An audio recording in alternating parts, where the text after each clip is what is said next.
Kus Bersaudara adalah grup musik yang dibentuk oleh keluarga Kuswoyo pada tanggal 17 Februari tahun 1958 dengan nama Kus Brothers dan berganti nama menjadi Kus Bersaudara pada 1962, dan kemudian mereka mengukuhkan nama band mereka menggunakan ejaan lama pada kata Kus menjadi Kus Bersaudara. Perlu diketahui, nama Kus Bersaudara memiliki arti bahwa anggota band ini semua bermarga Kuswoyo, bukan diambil dari nama depan para personil yang masing-masing berawalan Kus. Pada awal kemunculannya, mereka memainkan lagu-lagu populer barat yang saat itu didominasi The Everly Brothers dan The Beatles. Karena itu, mereka sempat menjadi sasaran penangkapan politis anti-kapitalisme dan anti-neokolonialisme oleh rezim Orde Lama pada tahun 1965 seusai melakukan konser. Penangkapan ini menimbulkan gelombang ciptaan musik yang memberontak dan menghasilkan dua album yang cukup revolusioner. Kus Bersaudara sempat vakum karena kesibukan sebagian anggotanya di luar musik, dan kekosongan itu diisi oleh grup Kus Plus, yang kemudian sangat populer dan produktif. Kelompok ini setelah vakum sempat melakukan rekaman reuni dan menelurkan beberapa album pada tahun 1977 dan setelahnya. Grup ini beranggotakan keluarga Kuswoyo, yang berasal dari Kelurahan Sendang Harjo, Tuban, Jawa Timur. Mereka termasuk pelopor musik pop dan rock and roll di Indonesia, bahkan pernah dipenjara karena musiknya yang dianggap mewakili aliran politik kapitalis musik ngak-ngik-ngok oleh Presiden Soekarno. Kus Bersaudara sendiri resmi berdiri tanggal 17 Februari tahun 1958 dengan formasi awal, John Kuswoyo, bass Tony Kuswoyo, lead guitar, keyboard, vokal, Yon Kuswoyo, vokal, rhythm guitar, Yok Kuswoyo, rhythm guitar, vokal, dan Nomo Kuswoyo, drum, vokal.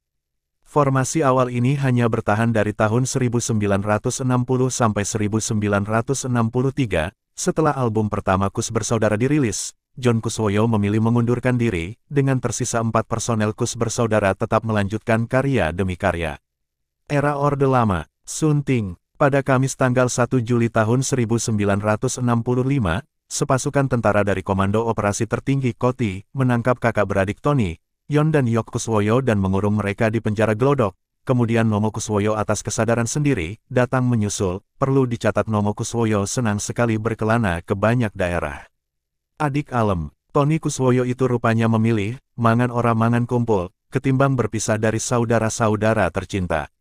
Adapun kesalahan mereka adalah karena selalu memainkan lagu-lagu The Beatles yang dianggap meracuni jiwa generasi muda saat itu. Sebuah tuduhan tanpa dasar hukum dan cenderung mengada-ada, mereka dianggap memainkan musik ngak-ngek-ngok, istilah pemerintahan berkuasa saat itu, musik yang cenderung imperialisme pro-barat. Dari penjara justru menghasilkan lagu-lagu yang sampai saat sekarang tetap menggetarkan, Di Dalam Bui, Jadikan Aku Dombamu, To the So-Called The Guilties, dan Balada Kamar 15. Tanggal 29 September tahun 1965, sehari sebelum meletus G30 SPKI, mereka dibebaskan tanpa alasan yang jelas.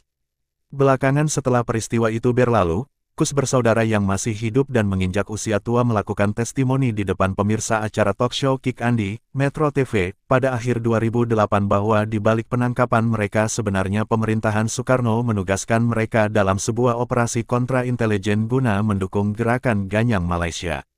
Dari Kus Bersaudara menjadi Kus Plus. Dari kelompok Kus Bersaudara ini lahir lagu-lagu yang sangat populer seperti Bis Sekolah, Di Dalam Bui, Telaga Sunyi, Laguku Sendiri, dan masih banyak lagi.